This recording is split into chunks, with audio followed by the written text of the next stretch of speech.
నీ కొరకు క్రీస్తు, నీ కొరకు క్రీస్తు.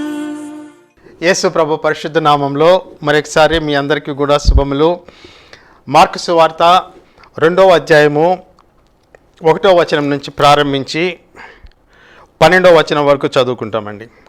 కొన్ని దినములైన పిమ్మట ఆయన మరలా కపెర్నహూములోనికి వచ్చెను. ఆయన ఇంట ఉన్నాడని వచ్చినప్పుడు అనేకులు కూడి వచ్చిరి గనుక వాకిటినైనను వారికి స్థలము లేకపోయాను. ఆయన వారికి వాక్యము బోధించుచుండగా కొందరు పక్షవాయువు గల ఒక మనిషిని 4 చేత మోయించుకొని ఆయన యొద్దకు తీసుకుని వచ్చిరి. చాలామంది కూడి ఉన్నందున వారు ఆయన యొద్దకు చేరలేక ఆయన ఉన్న చోటికి పైగా ఇంటి కప్పు విప్పి సందు చేసి పక్షవాయువు గల వానిని పరుపుతోనే దింపిరి. యేసు వారి విశ్వాసం చూచి, కుమారుడా, నీ పాపములు క్షమింపబడి ఉన్నవని పక్షవాయువు గల వానితో చెప్పెను. శాస్త్రుల్లో కొందరు అక్కడ కూర్చుండి ఉండిరి. వారు ఇట్లెందుకు చెప్పుచున్నాడు? దేవదూషణ చేయుచున్నాడు కదా. దేవుడొక్కడే తప్ప పాపమును క్షమింపగలవాడు ఎవడని తమ హృదయముల్లో ఆలోచించుకునిరి. వారు తమలో తాము ఈలాగున ఆలోచించుకునుట యేసు వెంటనే తన ఆత్మలో తెలుసుకుని, మీరు ఇలాంటి సంగతులు ఎందుకు ఆలోచించుకొనుచున్నారు? ఈ పక్షవాయువు గలవానితో నీ పాపములు క్షమింపబడి ఉన్నవని చెప్పుట సులభమా? నీవు లేచి నీ పరిపెత్తుకుని నడువమని చెప్పుట సులభమా? అయితే పాపములు క్షమించుటకు భూమి మీద మనుష్య కుమారునికి అధికారం కలదని మీరు తెలుసుకున్నవారిని వారితో చెప్పి, పక్షవాయువు గలవానిని చూచి నీవు లేచి నీ పరిపెత్తుకుని ఇంటికి పొమ్మని నీతో చెప్పుచున్నానెన్ను. తక్షణమే వాడు లేచి పరిపెత్తుకుని వారందరి ఎదుట నడిచిపోయాను. గనుక వారందరూ విభ్రాంతి నుండి మనం ఇలాంటి కార్యములను ఎన్నడూ చూడలేదని చెప్పుకొనుచు దేవుని మహిమ పరిచిరి. 12వ వచనంలో ఒక మాట రాయబడింది, మనం ఇలాంటి కార్యములను ఎన్నడూ చూడలేదని చెప్పుకొనుచు దేవుని మహిమ పరిచిరి అని చెప్పి రాయబడింది. అయితే ఈ దినమున మీ దృష్టికి నేను ఇంకొక ముఖ్యమైనటువంటి విషయాన్ని నేను తీసుకొని వస్తాను. అది ఏమిటి అంటే,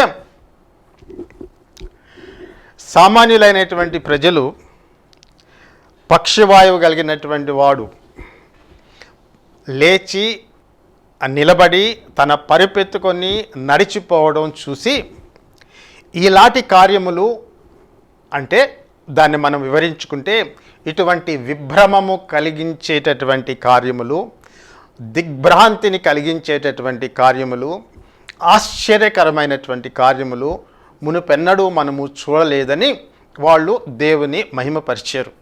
కార్యాన్ని చూశారు. మునుపెన్నడూ చూడనటువంటి కార్యములు.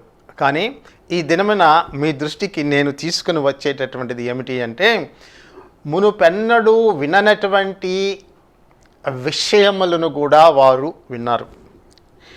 మునుపెన్నడూ ఎవరు కూడా, ఏ ప్రవక్త కూడా మాట్లాడనటువంటి మాటలను వారు తమ వినికిడిలో విన్నారు. కార్యము చూసి విభ్రాంతి చెందారు. ఇప్పుడు ఆయన మాట్లాడినటువంటి మాటలను చూసి వాళ్ళు విభ్రాంతి పడుతూ ఉన్నారు. ఈ దినమున మనకు ఉండేటటువంటి కొద్ది సమయంలో ఆ చిన్న వాక్య భాగాన్ని గురించి ధ్యానించుకుంటాం. అది ఏమిటి అంటే, యేసు ప్రభువు తన దగ్గరికి మోసుకుని రాబడినటువంటి ఆ పక్షవాయువు గలవాణిని చూచి ఆయన ఏమన్నాడంటే, కుమారుడా, నీ పాపములు క్షమించబడి ఉన్నవి అనేటటువంటి మాట అన్నాడు.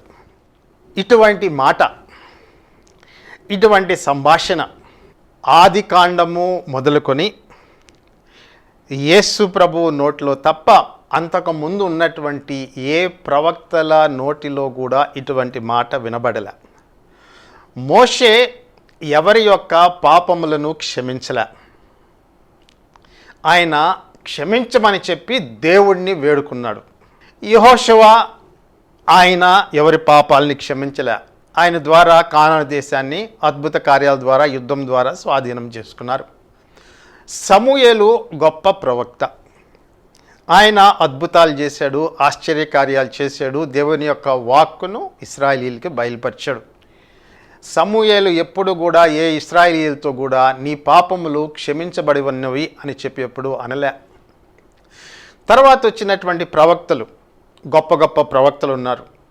ఏలియా ప్రవక్త ఉన్నాడు, ఎలీషా ప్రవక్త ఉన్నాడు, మీకా ప్రవక్త ఉన్నాడు, యెషయా ప్రవక్త ఉన్నాడు, ఇర్మియా ప్రవక్త ఉన్నాడు, ఎహెచ్కేల్ ప్రవక్త ఉన్నాడు. అనేక మంది ప్రవక్తలు ఉన్నారు. వాళ్ళందరూ కూడా మారు మనసు పొంది దేవుని వైపు తిరగండి, మీ పాపాలని క్షమిస్తాడు అనేటటువంటి సందేశాన్ని ప్రజలకు వినిపించారు. కానీ ఏ ఒక్కడు కూడా ఇశ్రాయేలీయులతోటి ఏ ప్రవక్త కూడా సూటిగా నీ పాపములు నేను క్షమిస్తున్నాను అనేటటువంటి మాట ఏ ప్రవక్త కూడా మాట్లాడలే. ఈ దినమున యేసు ప్రభు ఆ జనుల మధ్య కూర్చుని ఆయన వాళ్ళతో సంభాషిస్తూ వాళ్ళకి బోధిస్తూ ఉండగా ఈ పక్షవాయువు కలిగినటువంటి వాడిని మంచం మీద తీసుకొని వచ్చారు. యేసు ప్రభు యొక్క మొట్టమొదటి రియాక్షన్ ఏమిటి అంటే, కుమారుడా నీ పాపములు క్షమించబడి ఉన్నవి అనేటటువంటి మాట. ఆ మాట వినేటటువంటి వారి హృదయాల్లో, ముఖ్యంగా పరిసయ్యుల హృదయాల్లో, సద్దూకయ్యుల హృదయాల్లో, అక్కడ ఉండేటటువంటి యాజకుల హృదయాల్లో, మత వ్యవస్థకి సంబంధించినటువంటి మతపరమైనటువంటి జ్ఞానాన్ని బోధించేటటువంటి వ్యక్తులైనటువంటి హృదయాలు ఒక్కసారి ఉలిక్కి పడ్డాయండి. అంటే ఆయన యేసు ప్రభు వారి మధ్యలో కూర్చుని నీ పాపములు క్షమించబడి ఉన్నవి అనేటటువంటి మాట వారితో అన్నప్పుడు వాళ్ళు తమ హృదయముల్లో విభ్రాంతి చెందారు. వాళ్ళు తమ హృదయముల్లో దిగ్భ్రాంతి చెందారు. వాళ్ళ హృదయంలో వాళ్ళు కలవరపడ్డారు. ఒక్కసారి వాళ్ళు తమ సీట్లలో నుంచి కింద పడినంత పని చేశారండి. ఎందుకు అంటే కారణం ఏమిటి అంటే, యేసు ప్రభు నోటిలో నుంచి వచ్చినటువంటి మాట సామాన్యమైనటువంటి మాట కాదు. అంతకుముందు ఏ ప్రవక్త కూడా ఈ విధంగా ఇశ్రాయేలీయుల్ని సంబోధించి ఉండలేదు. తన దగ్గరికి వచ్చినటువంటి రోగుల్ని కానీ వ్యక్తులతోటి కానీ సంభాషించేటప్పుడు నీ పాపములు క్షమించబడి ఉన్నవి అని చెప్పి ఏ ప్రవక్త కూడా ఎక్కడా కూడా పాత నిబంధన కాలంలో చెప్పలేదండి. ఎవరు కూడా చెప్పలే. కానీ ఈ మాట యేసు ప్రభు నోట్లో నుంచి ఈ దినమన వెలువడుతూ ఉంది. అందువలన నేను ఆ కింద వాళ్ళు చెప్పారు కదా, ఇటువంటి కార్యములు చూడలేదని చెప్పి వాళ్ళు విభ్రాంతి చెందారు. కానీ ఇటువంటి మాట మాట్లాడాడని చెప్పి అక్కడ రాయబడలే. మనము దాని గురించి ధ్యానిస్తాం. ఇటువంటి మాట మాట్లాడినటువంటి వ్యక్తి యేసు ప్రభు తప్ప ఇంకొక వ్యక్తి లేడు. ఇంకొక విషయం కూడా నేను మీకు చెప్తాను. మీరు ఇతర మత గ్రంథాలు పరిశీలిస్తే ఆ మత గ్రంథాల్లో సత్యాన్ని బోధించినటువంటి వాళ్ళు, దేవుడి దగ్గరికి చేర్చేదానికి వచ్చినటువంటి గురువులు ఎవరు కూడా డైరెక్ట్గా నీ పాపాలని నేను క్షమిస్తున్నాను అనేటటువంటి మాట ప్రవక్తల నోటిలో నుంచి ఎక్కడా రాలే. ఆ గురువుల నోట్లో నుంచి రాలే. బైబిల్ గ్రంథంలో ఉండేటటువంటి యేసు ప్రభు నోట్లో నుంచి ఈ మాట వస్తుంది. ఈ దినమున మనము ధ్యానించుకోబోయేటటువంటి విషయం ఏంటంటే ఆ ఒక్క అంశము, పాపముల్ని ఆయన క్షమిస్తూ ఉన్నాడు. యేసు ప్రభువుకు ఉండేటటువంటి ఒక ప్రత్యేకత ఏమిటి అంటే, ఆయన పాపములను క్షమించేదానికి అధికారం కలిగినటువంటి దేవుడు. ఆ మాట అన్నప్పుడు మనము ఒక ప్రశ్నని లేవనెత్తుతాం. ఈయనకి పాపములను క్షమించేదానికి అధికారము ఎవరిచ్చారు? ఎక్కడ నుంచి ఈ అథారిటీ అనేటటువంటిది యేసు ప్రభువుకి లభించింది? ఈ విషయాన్ని గురించి మనము మాట్లాడతాం. ఎందుకంటే అది మనము కానీ గ్రహిస్తే యేసు ప్రభువును గురించినటువంటి ఒక ముఖ్యమైనటువంటి సత్యాన్ని మనము తెలుసుకోగలుగుతాం. అక్కడ ఉండేటటువంటి ఇశ్రాయేలీలందరికీ, యేసు ప్రభు చుట్టూ కూర్చున్నటువంటి ఆ పరిసయ్యులకి, సద్దూకయ్యులకి, యాజకులకి, తర్వాత వచ్చే సామాన్య ప్రజానీకానికి ఒక విషయము స్పష్టంగా తెలుసు. ఆ విషయము ఏమిటి అంటే,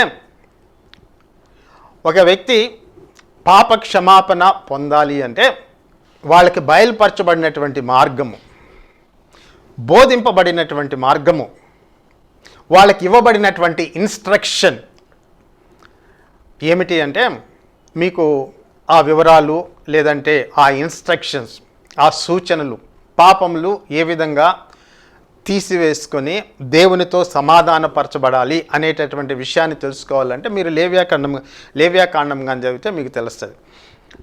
ఏ ఇశ్రాయేలీయుడైనా పాపము క్షమించబడాలి అంటే ఆ వ్యక్తి దేవుని యొక్క మందిరంలోనికి ప్రవేశించాలి. పాతకాలంలో ప్రత్యక్ష గుడారం అయిపోయిన తర్వాత సొలొమోను దేవాలయాన్ని నిర్మించిన తర్వాత దేవుని మందిరము యెరూషలేము. అక్కడికి వెళ్ళి పాప క్షమాపణ కోసం ఒక వ్యక్తి ఏదైనా ఒక జంతువుని బలిగా అర్పించేటటువంటి వాడు. అది ఒక గొర్రె కావచ్చు, అది ఒక మేక కావచ్చు, ఒక కోడె కావచ్చు, ఎద్దు కావచ్చు, ఏదైనా సరే. విషయం ఏమిటి అంటే దేవుని యొక్క మందిరంలోనికి ప్రవేశించి ఆ వ్యక్తి తన పాపాన్ని ఒప్పుకుంటూ ఆ జంతువు తల మీద చెయ్యి పెట్టి ఆ జంతువుని అక్కడ వధించి ఆ వధించినటువంటి జంతువు యొక్క రక్తాన్ని బలిపీఠం యొక్క పక్కల దాన్ని ప్రోక్షించడము అనేటటువంటిది పాప క్షమాపణకి ఏర్పాటు చేయబడినటువంటి మార్గం. ఈ పద్ధతిలో ఒక పాపము చేసినటువంటి వ్యక్తి యొక్క పాపాలు అనేటటువంటివి క్షమించబడి ఆ వ్యక్తి దేవునితో తిరిగి సమాధానపరచబడతాడు. పాపం వలన దేవునితో తెగిపోయినటువంటి సంబంధం అనేటటువంటిది ఈ బలి అర్పణ వలన, దేవునికి సమర్పించేటటువంటి బలి అర్పణ వలన ఆ వ్యక్తి దేవునితో తిరిగి సమాధానపరచబడతాడు.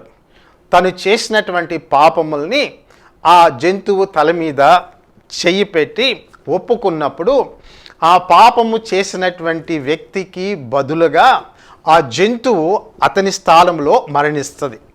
అతనికి బదులుగా, ఆ మాట చాలా కీలకమైనటువంటిది, చాలా ముఖ్యమైనటువంటి మాట. అతనికి బదులుగా ఎవరు మరణిస్తున్నారు? ఒక జంతువు మరణిస్తుంది. మరణించకముందు ఆ వ్యక్తి చేసినటువంటి పని ఏంటి? తల మీద చేయబట్టి తన పాపాలని ఒప్పుకుంటున్నాడు. అంటే తన యొక్క పాపాలని ఆ జంతువు మీదకి బదిలీ చేస్తూ ఉన్నాడు. పాపము అంతకుముందు పాపము లేనటువంటి, పాపము తెలియనటువంటి ఆ యొక్క అమాయక లేదంటే పాపరహితమైనటువంటి ఆ జంతువు చెయ్యి పెట్టి పాపాలు ఒప్పుకున్నప్పుడు ఆ వ్యక్తి స్థానంలో అది మరణిస్తూ, అది పాపము చేసింది కాబట్టి అది మరణిస్తూ ఉంది అని దాని యొక్క ఉద్దేశం. ఇది పాప క్షమాపణకి పాత నిబంధన గ్రంథంలో ఏర్పాటు చేయబడినటువంటి విధానం. అనేకమైనటువంటి బలి అర్పణలు ఉన్నాయి. ఏది ఏమైనా సారాంశము ఇది. సో ఆ వ్యక్తి పాప క్షమాపణ పొందాలి అంటే ఈ విధంగా జరుగుతూ ఉండేది. ఎప్పటి నుంచి జరుగుతూ ఉంది ఈ పని? మోషే కాలం నుంచి ఇది జరుగుతూ ఉంది.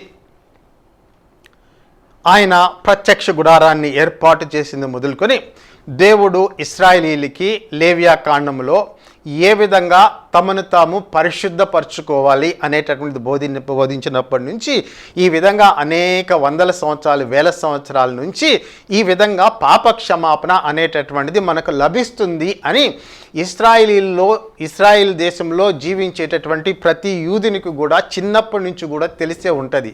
కొత్త బోధేమీ కాదు అది. ప్రతి ఒక్కరికి ఈ విషయం తెలుసు. అయితే ఇక్కడ సంభ్రమాన్ని కలిగించేటటువంటి, విభ్రాంతిని కలిగించేటటువంటి ఒక అంశము ఏమిటి అంటే మీరు ఆ సెట్టింగ్ని కానీ రీకన్స్ట్రక్ట్ చేసుకుంటే అక్కడ జనుల మధ్య ఒక యువకుడు కూర్చొని వారితో దేవుని గురించి సంభాషిస్తూ ఆయన ముందుకు తీసుకురాబడినటువంటి ఆ వ్యక్తిని చూసి ఆ వ్యక్తిలో పాపం ఉందని చెప్పి యేసు ప్రభువు గుర్తించి, నీ పాపములు కుమారుడా, నీ పాపములు క్షమించబడి ఉన్నవి అన్నాడు. నీలో పాపము ఉంది అని చెప్పడం వేరే విషయం, దేవుని దగ్గరికి వెళ్ళి సరి చేసుకో అని చెప్పడం వేరే విషయం. కానీ నీ పాపములు క్షమించబడి ఉన్నవని చెప్పి పాపాన్ని క్షమించేటటువంటి అధికారాన్ని ఆయన చలాయించడము అనేటటువంటిది అక్కడ చుట్టూ కూర్చున్నటువంటి ఆ గుంపుకి, అక్కడ ఉండేటటువంటి ప్రజల, ఆ జనుల సమూహానికి విభ్రాంతిని, ఆశ్చర్యాన్ని కలిగించేటటువంటి విషయం. ఎవరైనా ఈయన ఎక్కడి నుంచి వచ్చాడో మనకు తెలిసి, మన ఎరుకలో, మన చరిత్రలో, మన సంస్కృతిలో, మన మత సంబంధమైనటువంటి వ్యవస్థలో మనకు తెలిసి ఒక వ్యక్తి యొక్క పాపములు కేవలము యెహోవా దేవుడు మాత్రమే క్షమించగలడు. కానీ ఈ యువకుడు ఇక్కడ కూర్చుని ఈ మాట పలుకుతూ ఉన్నప్పుడు ఆయన దైవ దూషణ చేస్తున్నాడు కదా. దేవుడికి ప్రతిగా యెరూషలేములో దేవాలయం ఉంది, యెహోవా యొక్క దేవాలయం అక్కడుంది. ప్రతి సంవత్సరం అక్కడ పండుగలు జరుగుతాయి. ప్రజలు అనునిత్యము ప్రార్థన చేస్తూ ఉంటారు. ప్రజలు అక్కడ బలి అర్పణ ఇస్తూ ఉంటారు. బలి అర్పణ చేయబడినటువంటి జంతువుల యొక్క రక్తము బలిపీఠం మీద ప్రోక్షించబడుతూ ఉంటుంది. ఇదంతా వాళ్ళకి తెలుసు. ఏమీ లేకుండా అక్కడ ఒంటరిగా కూర్చుని జనులతో సంభాషిస్తూ ఈ సామాన్యమైనటువంటి ఈ యువకుడు నేను నీ పాపాలని క్షమిస్తూ ఉన్నాను అంటే వాళ్ళ హృదయంలో ఎటువంటి ఆలోచన, ఎటువంటి గందరగోళము, ఎటువంటి విస్మయము, ఎటువంటి ఈ షాకింగ్ స్టేట్మెంట్ అనేటటువంటిది ఆయన నోట్లో నుంచి వస్తుంటే వాళ్ళు ఎట్లా లోపల ఫీల్ అయ్యారో మనకు తెలియదు. అక్కడ క్లుప్తంగా రాయబడింది. వాళ్ళు చాలా లోపల ఆయన ఏంటి ఇట్లా మాట్లాడుతున్నాడు, how can he talk like this, only God can forgive since, we know that, and he is a man from Galilee and he is sitting here and he is saying that I am forgiving your sins. Your sins are forgiven. It means he is assuming the very prerogatives of God. దేవుని యొక్క ప్రత్యేకమైనటువంటి అధికారాన్ని ఈ తమ ముందు కూర్చుని ఉండేటటువంటి ఈ వ్యక్తి ఈయన చెలాయిస్తున్నాడు. That is exclusive, a special prerogative of God himself. Only God can forgive sins. వాళ్ళు అన్నటువంటి మాటల్లో, వాళ్ళు ఆలోచించేటటువంటి విధానంలో తప్పేమీ లేదు. వాళ్ళ ఆలోచన, వాళ్ళు చెప్పినటువంటి మాట కరెక్టే. కానీ యేసు ప్రభు దాన్ని ఏమంటే, why do you think evil అని చెప్పి అంటాడు. సిద్ధాంతం ప్రకారం కరెక్టే, దేవుడు ఒక్కడే క్షమించగలడు. కానీ వాళ్ళు ఆ సమయంలో గ్రహించలేకుండా పోయినటువంటిది ఏమిటి అంటే, వాళ్ళ ముందు కూర్చున్నటువంటి వ్యక్తి సాక్షాత్తుగా వారు దేవుని మందిరంలో ఆరాధించేటటువంటి యెహోవా దేవుడు శరీరాన్ని ధరించి వారి మధ్య కూర్చుని తన ప్రజలకు విమోచన ఇచ్చేదానికి, పాపాలని క్షమించేదానికి వారి మధ్య శరీరాన్ని ధరించి వారి మధ్య ఉన్నాడు అనేటటువంటి సత్యాన్ని ఇంతవరకు అక్కడ ఉండేటటువంటి యాజకులు కానీ, సద్దూకయ్యులు కానీ, పరిసయ్యులు కానీ గ్రహించలేకుండా ఉన్నారు. ఎందుకంటే వాళ్ళకి లేఖనాలు తెలియదు. దేవుడు వాళ్ళని దర్శిస్తానని చెప్పాడు, వాళ్ళ పాపాలని తీసివేస్తానని చెప్పాడు, వాటిని ఇంకెప్పుడు గుర్తుకు చేసుకోనని చెప్పాడు. ఇటువంటి లేఖనాలు అన్నీ కూడా వాళ్ళ హృదయాల్లో ఏమీ లేవండి. దాని గురించి యేసు ప్రభు అంటున్నాడు, why do you think evil. ఒక రకంగా వాళ్ళు అన్నటువంటి మాట కరెక్టే. Who can forgive sins but God.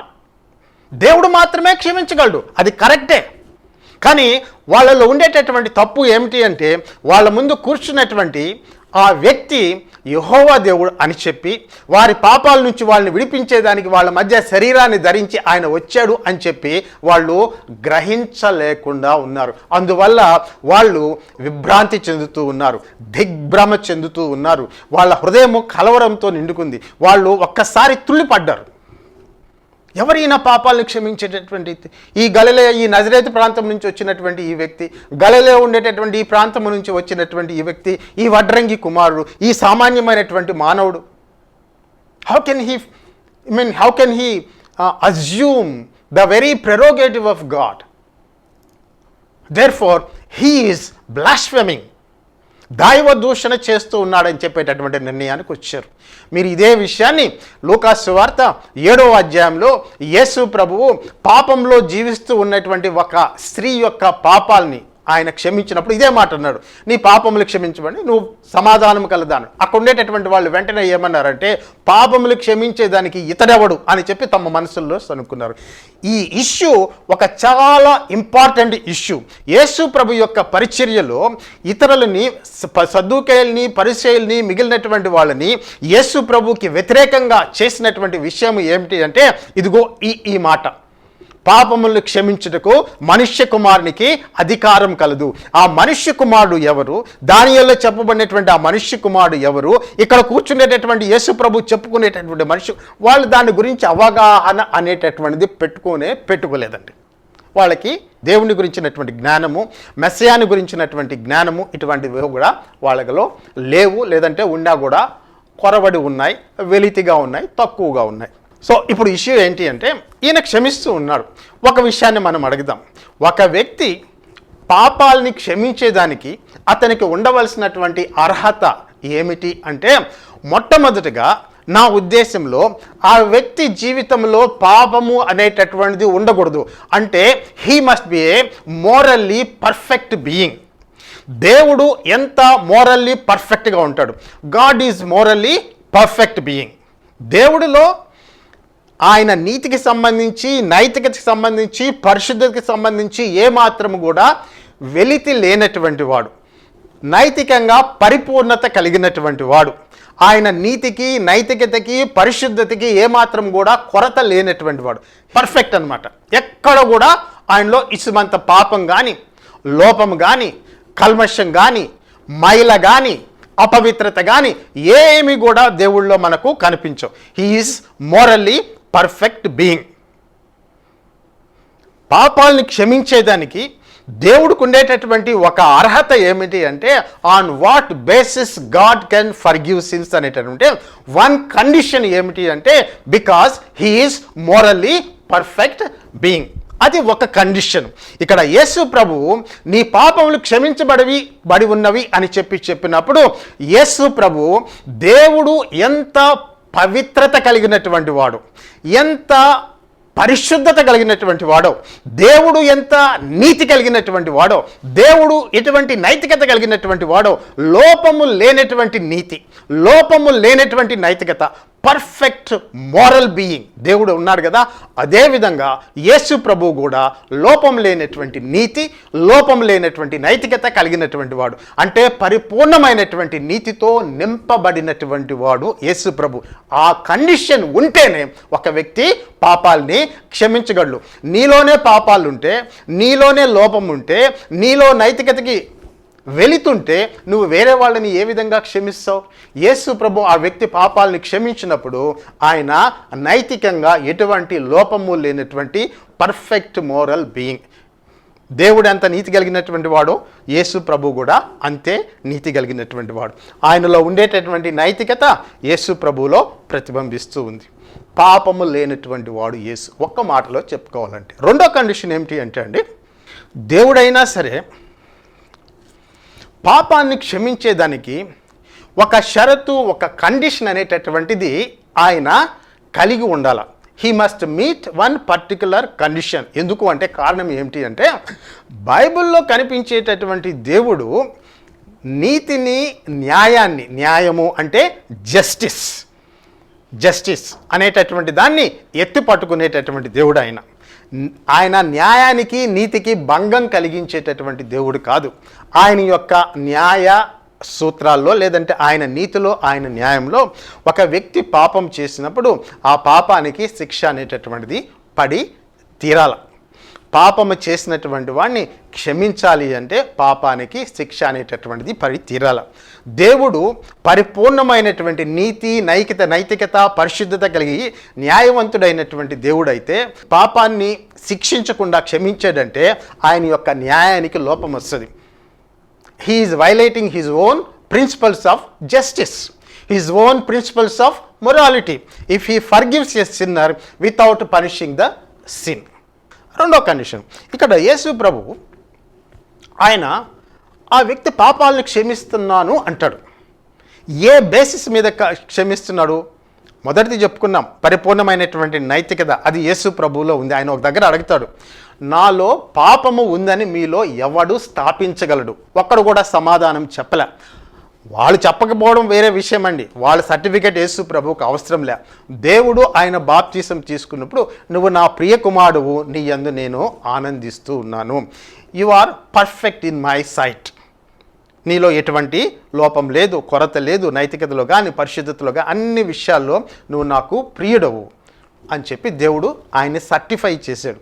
ఇక్కడ యేసు ప్రభు ఆ వ్యక్తి పాపాలను క్షమించినప్పుడు ఒక కండిషన్ ఆయన కావాలి. అది ఏంటి అంటే, దేవుడైనా సరే ఎవరైనా దేవుడికి ఉండే ఒక మీట్ కావాల్సినటువంటి ఏమిటి అంటే, న్యాయానికి భంగం కలిగించకుండా, అంటే without violating the principles of his justice, దానికి భంగం కలిగించకుండా పాపం క్షమించబడాలి.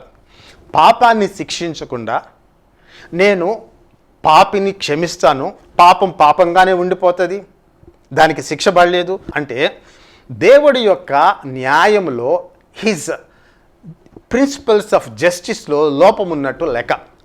నాలోనున్న లోతులన్నీ నింపివేయుము యేసు, నాలోనున్న లోతులన్నీ నింపివేయుము యేసు, జీవజలముల ఊట నీవయ్యా. నాలోనున్న లోతులన్నీ నింపివేయుము యేసు, జీవజలముల ఊట నీవయ్యా. ఎర్రివలెను గంతులు వేయుచు కొండల మీదుగా, లేడి పిల్లవలెను ఎగిసి దాటుకొనుచును మెట్టల మీదుగాను రమ్ము యేసయ్యా. లేడి పిల్లవలెను ఎగిసి దాటుకొనుచును మెట్టల మీదుగాను రమ్ము యేసయ్యా. ప్రవహించుము నాలో ప్రవహించుము నిత్య జీవ జలముల ఊట యేసయ్యా. ప్రవహించుము నాలో ప్రవహించుము నిత్య జీవ జలముల ఊట యేసయ్యా. మంచి ద్రాక్షవల్లివి నీవయ్యా, ద్రాక్ష తీగెను నేను యేసయ్యా. అంటూ కట్టబడి ఉన్నానయ్యా, అనుదినాహారము నీవయ్యా. మంచి ద్రాక్షవల్లివి నీవయ్యా, ద్రాక్ష తీగెను నేను యేసయ్యా. అంటూ కట్టబడి ఉన్నానయ్యా, అనుదినాహారము నీవయ్యా. ప్రవహించుము నాలో ప్రవహించుము నిత్య జీవ జలముల యూట యేసయ్యా. నిత్య జీవ జలముల ఊట యేసయ్యా. మంచి తోటమాలివి నీవయ్యా, ప్రియమైన వనము నేనయ్యా. మంచి తోటమాలివి నీవయ్యా, ప్రియమైన వనము నేనయ్యా. మంచి కాపు కాయలని ఉందయ్యా, మంచి రసముతో నన్ను నింపయ్యా. మంచి కాపు కాయలని ఉందయ్యా, మంచి రసముతో నన్ను నింపయ్యా. ప్రవహించుము నాలో ప్రవహించుము నిత్య జీవ జలముల యూట యేసయ్యా. ప్రవహించుము నాలో ప్రవహించుము నిత్య జీవ జలముల యూట యేసయ్యా. శాలేము పొలము నీవయ్యా, లోయలోని పుష్పము నేనయ్యా. షారోను పొలము నీవయ్యా, లోయలోని పుష్పము నేనయ్యా. పరిమళ తైలము నీవయ్యా, నీ సువాసనగా నన్ను మార్చయ్యా. పరిమళ తైలము నీవయ్యా, నీ సువాసనగా నన్ను మార్చయ్యా. ప్రవహించుము నాలో ప్రవహించుము నిత్య జీవ జలముల యూట యేసయ్యా.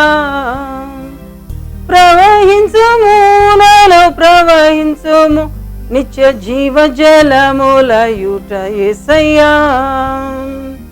నాలోనున్న లోతులన్నీ నింపివేయుము యేసు, జీవ జలముల యూట యేసయ్యా. నాలోనున్న లోతులన్నీ నింపివేయుము యేసు, జీవ జలముల యూట నీవయ్యా. ఎర్రివలెను గంతులు వేయుచు కొండల మీదుగా, లేడి పిల్లవలెను ఎగిసి దాటుకొనుచును మెట్టల మీదుగాను రమ్ము యేసయ్యా. లేడి పిల్లవలెను ఎగిసి దాటుకొనుచును మెట్టల మీదుగాను రమ్ము యేసయ్యా. ప్రవహించుము నాలో ప్రవహించుము నిత్య జీవ జలముల యూట యేసయ్యా.